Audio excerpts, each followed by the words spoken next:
အားလုံးပဲမင်္ဂလာပါဗျအခုဗီဒီယိုကတော့ကျွန်တော်ဟို iPhone 7ကနေဝယ်လို့ရှိရင် battery service ပြတဲ့လုံးတွေကဝယ်တင်လား error ပါလို့လားဆိုတဲ့မိကုန်းလေးကိုကျွန်တော်ဖြည့်ပေးတော့မှာခင်ဗျဒီကောင်လေးဆိုရင်ဒါကျွန်တော်လက်ရှိသုံးနေတဲ့ဖုန်းလေးခင်ဗျ iPhone 13 Pro ဒီကောင်လေးဆိုကျွန်တော်သုံးနေတာနှစ်နှစ်နီးနီးရှိတော့မှာဗျဒီကောင်လေးဆိုရင်ကျွန်တော်ဝယ်တော့ကလည်းကျွန်တော်သုံးနေတဲ့အချိန်တော့လည်း second hand ပဲကျွန်တော်ရောင်းတဲ့ second hand တွေပဲခင်ဗျဒီကောင်လေးကျွန်တော်သုံးနေတဲ့အချိန်တော့ battery health က82%ရှိတယ်အခုဆိုရင်ဒီမှာ service ပြနေပြီဒီကောင်လေးဆိုရင်ကျွန်တော်85%မှာစာပစ်ပြနေဒီကောင်လေးဆိုစာပစ်ပြနေတာတော့မှကျွန်တော်ထင်တယ်2လလောက်ရှိပြီဗျဒီ85ကိုစာပစ်ပြနေစာပစ်ကတော့ကျွန်တော်ပြနေတာ88လောက်ထဲပြနေဒါပေမဲ့85ဖြစ်တာ2လလောက်ပဲရှိသေးတယ်ဒါပေမဲ့အခုတတိကျွန်တော်ပုံမှန်တိုင်းသုံးနေတယ်ကျွန်တော်ဒီကောင်အဓိကသုံးတာကျွန်တော်ဗီဒီယိုရိုက်တယ်တပ်ပုံတွေရိုက်တယ်ကျွန်တော်ဗီဒီယိုအခုလိုမျိုးဗီဒီယိုတွေကျွန်တော်ဒီ iPhone 13 Pro နဲ့ပဲရိုက်တယ်ခင်ဗျပြီးသွားရင်ကျွန်တော် gain နည်းနည်းဆော့တယ် gain ကကျွန်တော်အများကြီးတော့မဆော့ဘူးဗျကျွန်တော် mobile legend လောက်ပဲဆော့တယ်တစ်ခါတလေမှဆော့တာခင်ဗျလိုမျိုးကျွန်တော် heavy ကျွန်တော်အများနဲ့ heavy သုံးတာကျွန်တော်ဒီဗီဒီယိုရိုက်တယ်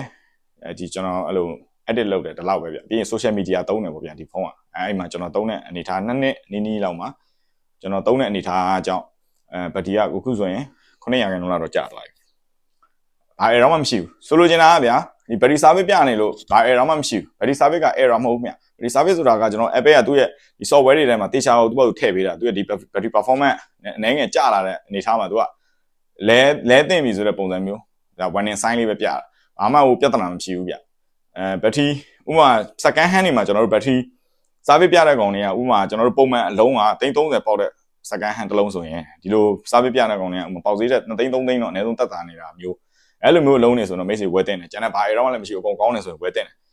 ဘာမှမဖြစ်ဘူးမိတ်ဆွေလက်ထက်ရောက်တော့မှဘက်ထရီကကိုထင်သလိုသုံးရတာတိတ်မကြိုက်ဘူးဥပမာပုံမှန်7နာရီလောက်ခံတဲ့အောင်4နာရီလောက်ပဲခံတယ်တို့9နာရီလောက်ပဲခံတယ်ပေါ့စိတ်ကလေးမှာစနိုးစနောက်ဖြစ်တယ်ဆိုရင်တော့မိတ်ဆွေပြန်လဲသုံးလို့ရတယ်လဲတဲ့ခါကျရင်ကျွန်တော် original battery တွေပြန်လဲသုံးလို့ရတယ်ခင်ဗျကျွန်တော်ဈေးကွက်ထဲမှာအများကြီးပဲ original battery တွေတေချာ Apple နဲ့ပတ်သက်ပြီး service လုပ်တဲ့ဆိုင်တွေအများကြီးရှိတယ်ခင်ဗျအာမခံပေးပြီး battery ကို6လအာမခံပေးပြီးလဲပေးတာတို့အဲ့လိုဆိုင်တွေအများကြီးရှိတယ်အဲ့လိုဆိုင်တွေမှာမိတ်ဆွေပြန်ပြီးတော့လဲပြီးသုံးလို့ရတယ်ဘာ error မှမရှိဘူး battery service ပြခြင်းဟာဖုန်းရဲ့ဒီ error မဟုတ်ခင်ဗျဆိုလိုတာက error လုံးဝမဟုတ်ပါဘူးမိတ်ဆွေအနေနဲ့ဝယ်သုံးရင်သုံးလို့ရတယ်အဓိကပုံမှန်10သိန်းပေါက်တဲ့ဖုန်း9သိန်းနဲ့ရမယ်သိန်း20ပေါက်တဲ့ကောင်ဖုန်း18သိန်းလောက်နဲ့ရမယ်ဒီလိုမျိုးဘက်ထရီ service ပြတာကိုအဲ့လိုမျိုးဈေးဟပြီးတော့ရတယ်ဆိုတော့မိတ်ဆွေဝယ်သုံးတင်တယ်ပြဿနာမရှိဘူးကျွန်တော်ရဲ့ဗီဒီယိုတွေကျွန်တော်ရဲ့နည်းပညာနဲ့ပတ်သက်ပြီးတော့ကျွန်တော် sharing လုပ်ပေးနေတဲ့ဗီဒီယိုလေးတွေကြိုက်နေတဲ့ဆိုရင် like comment share လေးတွေလုပ်သွားဖို့မေတ္တာရက်ခံပါတယ်မိတ်ဆွေတို့သိကျင်တဲ့ဖုန်းနဲ့ပတ်သက်ပြီးတော့မိတ်ဆွေတို့သိကျင်တဲ့အကြောင်းအရာတွေဖုန်းသေးကွက်မှာကျွန်တော်12နှစ်တာဖြတ်သန်းခဲ့တဲ့အတွေ့အကြုံကြီးကျွန်တော် sharing လုပ်ပေးသွားမှာခင်ဗျကျွန်တော်မေးမြန်းသွားလို့ရတယ်မိတ်ဆွေတို့သိကျင်တဲ့အကြောင်းအရာလေးတွေ comment မှာကျွန်တော်မေးမြန်းသွားပေးပါခင်ဗျကျွန်တော်စီမှာ second hand တွေဖုန်းအသစ်တွေလည်းဝယ်လို့ရတယ်အဟောင်းပေးအသစ်ယူလဲထက်အရေးကြကျွန်တော်စီမှာဝယ်လို့ရတယ်ခင်ဗျဒီဘက်မှာကျွန်တော်ဖုန်းနံပါတ်လေးတင်ပေးထားမယ်ကျွန်တော်ဖုန်းလေးတွေဆက်ပြီးတော့အားနာစရာမလိုဘူးခင်ဗျကျွန်တော်ဖုန်းလေးတေချာဆက်ပြီးတော့မေးမြန်းနိုင်တယ်ခင်ဗျကျွန်တော်အချိန်မင်းဖုန်းကင်တယ်ဒါပေမဲ့ဟိုညအိတ်ချိန်တော့ကျွန်တော်မကင်ဘူးပေါ့ခင်ဗျအားလုံးကျေးဇူးထူးတင်ပါတယ်ခင်ဗျ